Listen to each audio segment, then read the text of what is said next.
That when Hailey Bieber talked about us, that was really exciting. And then Haley introduced me to Justin. And the first thing he said to me was, oh my God, he's like, I use your spray every night. And I was like, I almost died. Most likely to be a director. Most likely to be an engineer. Most likely to be a journalist. A doctor. An astronaut. A best-selling author. Welcome to Most Likely To, a podcast presented by DonorsChoose. We talk to some of the world's greatest minds to find out how they became who they are today. If you can see it, you can be it. Our guest today is the founder of Tower 28 Beauty, a modern beauty brand straight out of Southern California, named after the Life Tower between Santa Monica and Venice Beach. Amy Liu is the founder and CEO of this brand, known for its TikTok viral products like its SOS spray and my personal favorite, Shine On Lip Jellies. Tower 28 is a beauty brand inclusive of all skin tones, skin types, budgets, and beauty philosophies. And it's the first beauty brand that 100% follows the National Eczema Association's ingredient guidelines, making their products safe for even the most sensitive skin types.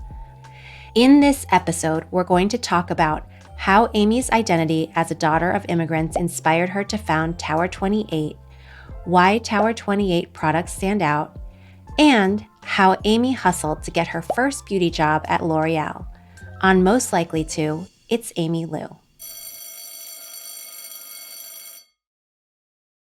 Let's start at the beginning. What did you think you wanted to be when you grew up?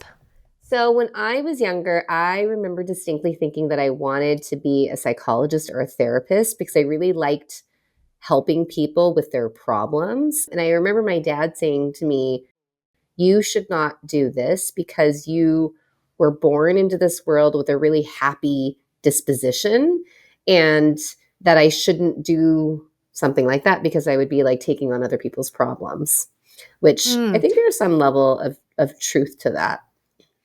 That's so interesting, though, because as an entrepreneur, you're solving people's problems, but in a very different way. Yeah, totally. So in high school, I know you went to high school and you were one of the few people of color growing up in a majority white, blonde beach culture of Southern California. So what was high school like for you?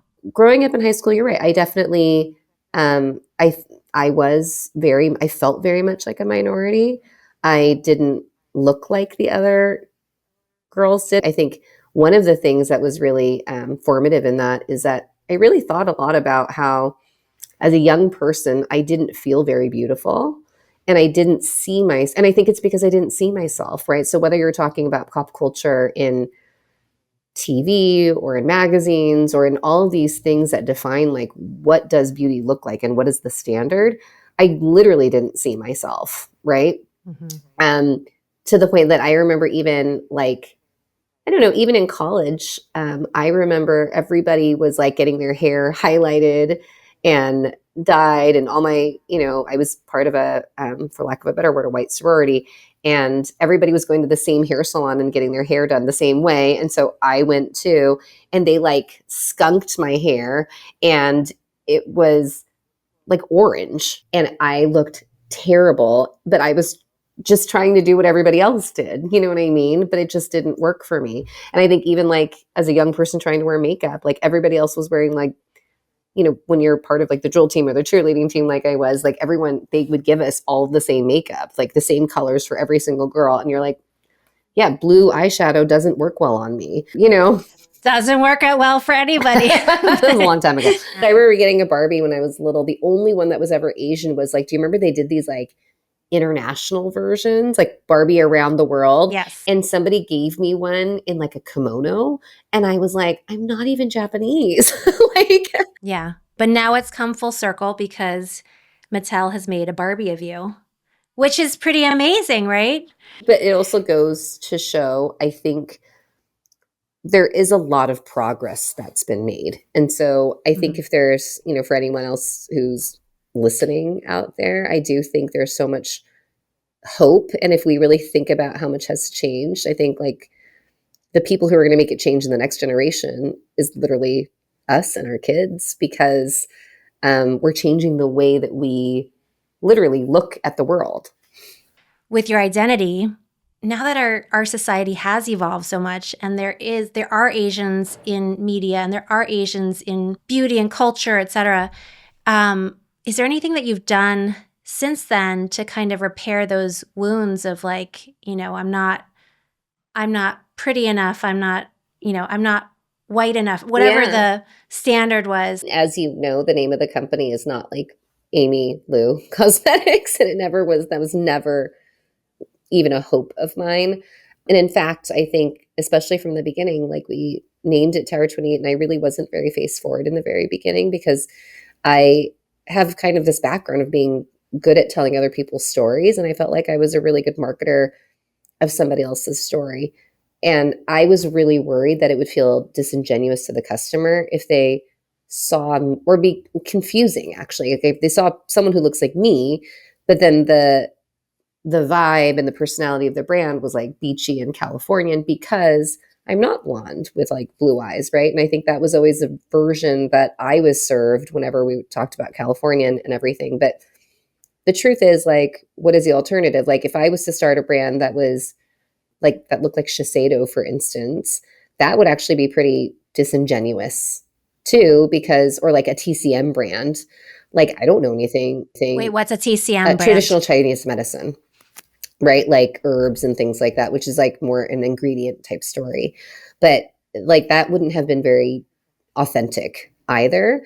And I actually feel like the thing that I really resonate with is being Asian American, not just Asian, right? And I think even at a young age, I remember thinking like, oh, I'll go to like Taiwan and I bet I'll feel like I fit in there more. And then I would go to Taiwan and they would be like, everyone knew I was American, or they would be like, why is your skin so dark? Or, like they knew. And so you're like, wait, why don't I like fit in over here? But then yet when I'm in America, I'm like, oh wait, I'm other because I'm not Asian. And I think that where I've really found a home is honestly in being myself and like just being okay with the fact that, and actually not even being okay with, but celebrating my identity for what it is, which is I love the fact that I have this like dual experience of being like, and as I mean, but my dad lives in China too, so it's not like I don't have the exposure of going to Asia and not just being a tourist, but like kind of being a little bit more embedded in the culture there.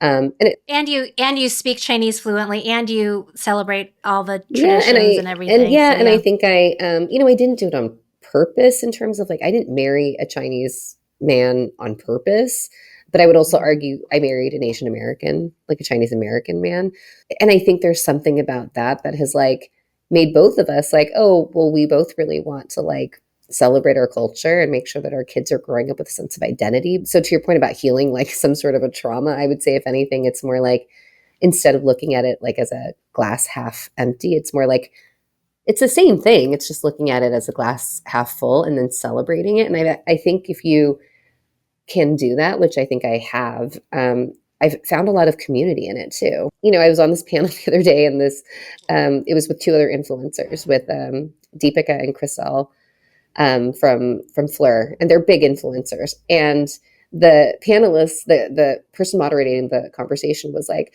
oh, and she was introducing us and she was like, oh, these two are influencer founders. And then this is Amy, who's more of what we call a normie founder. And I was like, and they were like, oh no, like that's like, I didn't mean it in an offensive way. And I was like, no, I actually love, you are I was like, I love that you said that, because what I hope is that honestly, sometimes I think it can be so intimidating to like look at somebody who has this giant platform or you're a celebrity and you're like, oh, great, you're now successful and you can start a brand. And that can feel so hard to accomplish or do.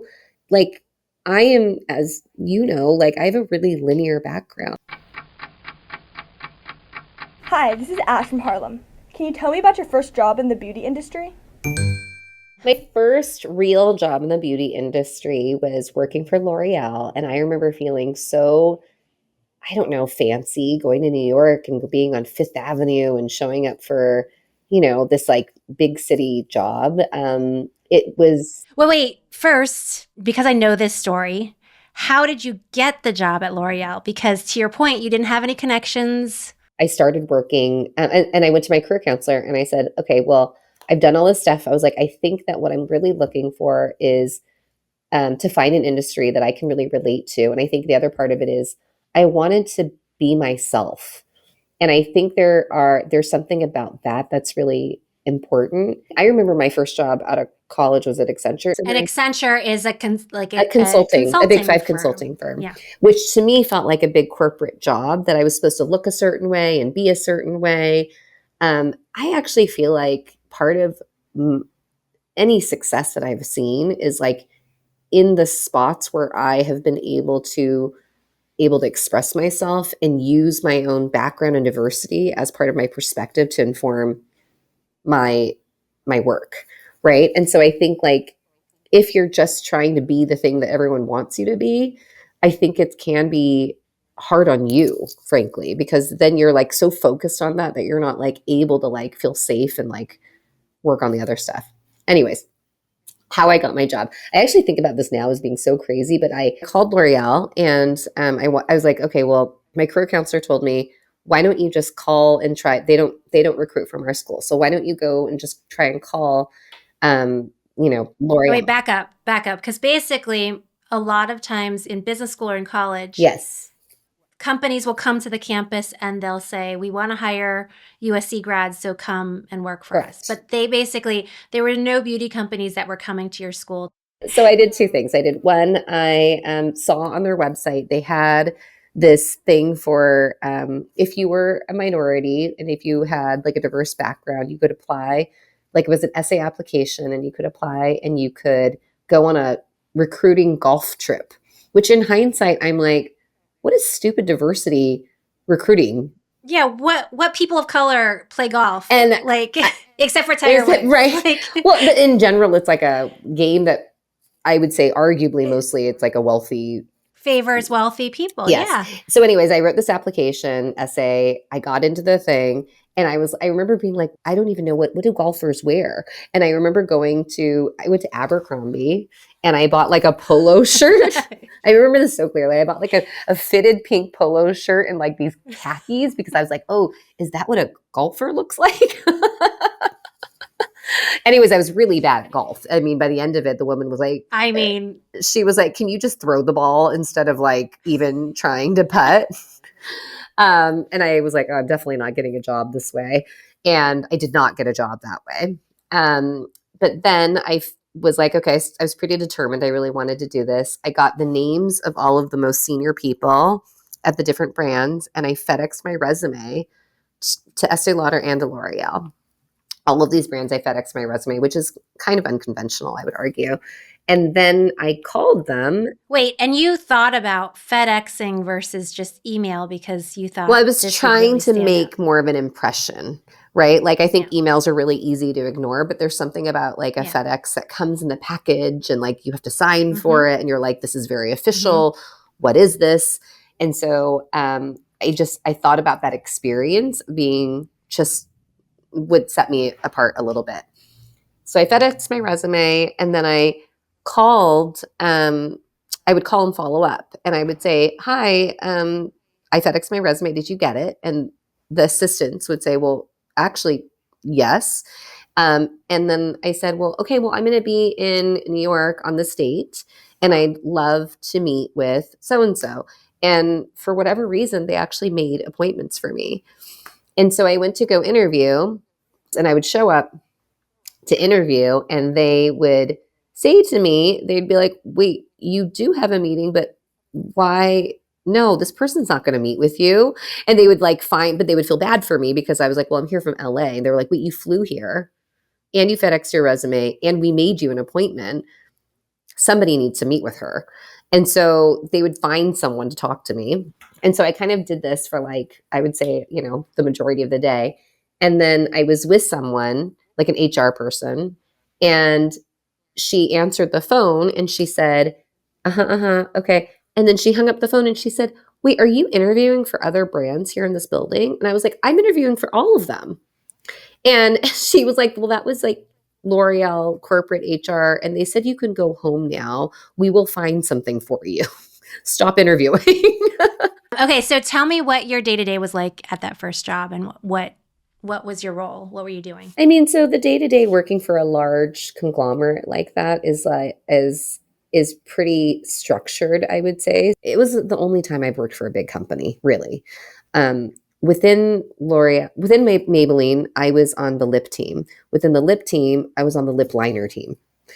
As opposed to when you go to like Smashbox, I owned like then you're like on face, cheek, eye, right? Like you get more experience because you get to wear a lot of different hats and sit over more things. My team today, we don't do categories at all because we are a small team. So everyone does everything, right? And I think that was where I realized like I had a great experience at L'Oreal, but I think the main thing it taught me was that's not what I want to do. And I think so much of life is like you have to just like try things so that way you can almost like check them off the list. Like it doesn't have to be this really I had a very linear path in one way, like in terms of like, but a lot of it was because getting closer to like refining what it is that I wanted to do. So I know from knowing you that you're not like necessarily a makeup junkie. So why did you decide to ultimately start a beauty company? So I think so much of what people always told me, like, if you can figure out the thing that you love to do, you'll never work a day in your life, right? Like, isn't that people always say these things about like, figure out what you love, figure out what you love. And I think the reason why it probably took me longer to come around to doing something in beauty was because I was like, wait, but I don't actually like love makeup so much. Like, it's not like if I go to Sephora, I want to buy everything or I wear so much makeup on it. You know what I mean? So I thought I was like, well, maybe makeup's not it. But I think what I've realized over time is my actual passion is actually like, is women. I really love the fact that beauty products, what they play in the role of a woman's life is almost like it gives them confidence. It gives them, it is a tool or like a device in their world that helps them feel better about themselves. And it helps them go through and it makes them happier in a really basic level. Like it just makes them, they enjoy it and it makes them happier, myself included. And so I think when I figured that out, that was kind of a game changer for me. And then I think it's also I go back to the word community again. I love the fact that I can see someone that I've met, like when they were a coordinator, become like Artemis, who is a woman of color. She is Persian, is the first CEO, female CEO Sephora has ever had. And this just happened, right? The fact that that is happened, like that is crazy. It's taken that long for a makeup company to do that. Right. So let's go back to identity. I know you're a second generation Chinese immigrant. How do you feel like your identity helped shape the Tower 28 brand? I think when I was finally able to really utilize it and to own it and make it authentically part of my story, that is really when the brand took off. So I think when I started really owning not only my background as somebody who's had eczema, but also like being very open about being Asian American, I think it really opened it up and made it so that other people could feel more relatable to my experience. Okay, so your facial spray SOS has won all the awards, and even Hailey Bieber, I remember when she posted on Instagram, we were like, oh my gosh. Okay, so tell me more about this product and where did the idea come from? So SOS is our number one selling product. We call it our TikTok viral derm approved product. And the reason why it's called SOS is because it literally did save my skin. So it came about because I learned about hypochlorous acid through a friend of mine who was a surfer and was getting reef cuts and was using it because hypochlorous acid is known to be antibacterial and anti-inflammatory. And basically they were like, well, you should try it on your acne or your eczema. And so I did. I put it on my body and it was helping my body, but it wasn't helping my face. And so I started looking around. I found a chemist at a lab who had been working with and studying this for like 8 years to stabilize it. And he worked on a formula with me. And he was like, listen, I think like, let's keep playing with it until it works for your face. We found one that works for my face, or we developed it. And So you were the lab rat. I was a lab rat. You basically. Well, I was a lab rat, Okay. but I think kind of you were too. We ended up making, I don't know if you remember this, but we made like 100 of these like white bottles that we put like on Avery label stickers. We stuck them through the printer and we printed a totally different name, by the way, on them. Yes, I remember. And we wrapped them. And we literally, me and the two girls who are still with me, but at the time were my interns, we like sent emails to people. We're like, does anyone want to try this? We don't really know exactly what it is, but we think it's pretty good. And we just got names and we sent them to people. And honestly, that was the beginning of it. Like so many people, much like Hailey Bieber, had these really incredible stories about how it was transformative for their skin and it would help calm their skin, take away their redness, whether it was eczema, acne. So yeah, that is the product that has been huge for us. I mean, all of our products are, we're the only beauty brand that's 100% compliant with the National Eczema Association.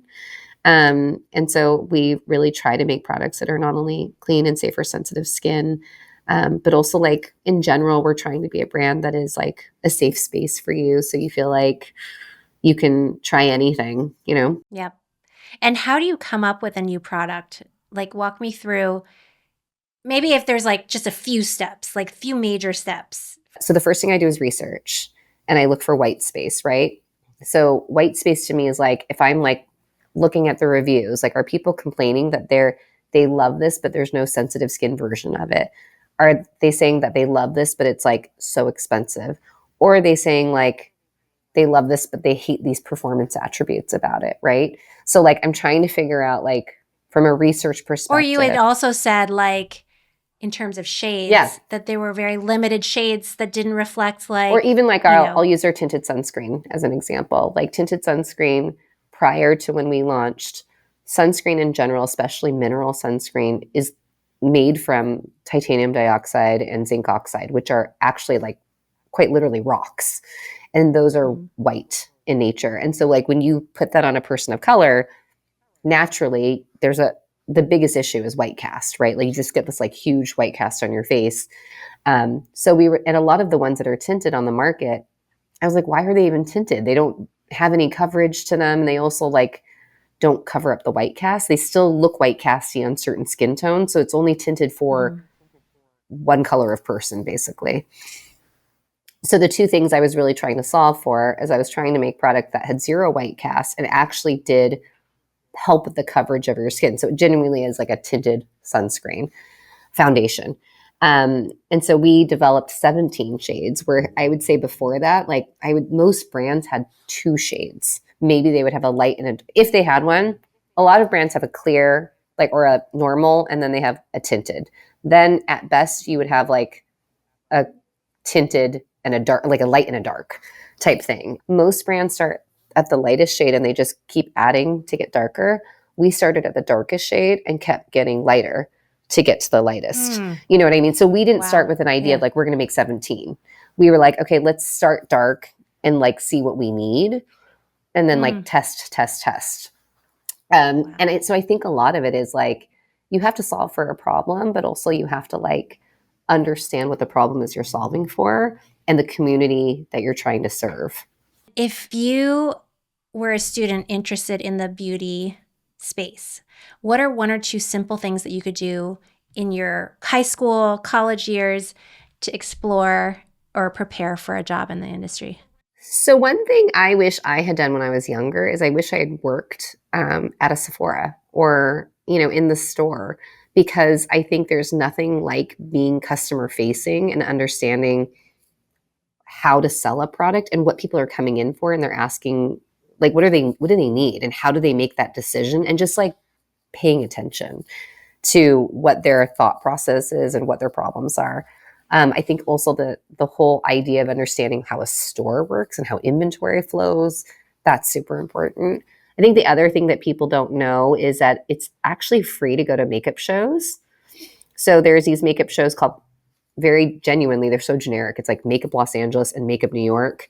And I recognize that is not so easy to get to geographically for some people. But those shows also will list all of the different vendors that come to the shows.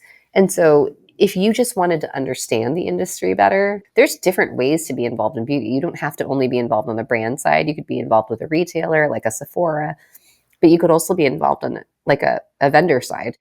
That was Amy Liu, CEO and founder of Tower 28 Beauty. Hey, thanks so much for listening. Make sure to click the follow button on your podcast app so you never miss a new episode. We are at Most Likely To Show on YouTube and at mostlikely2.show on Instagram and TikTok. Tag us in your posts about the show. This show is about exploring the journeys of the people you care about, so let us know who you're interested in hearing from by sending in your requests at podcast@donorschoose.org or DM us on Instagram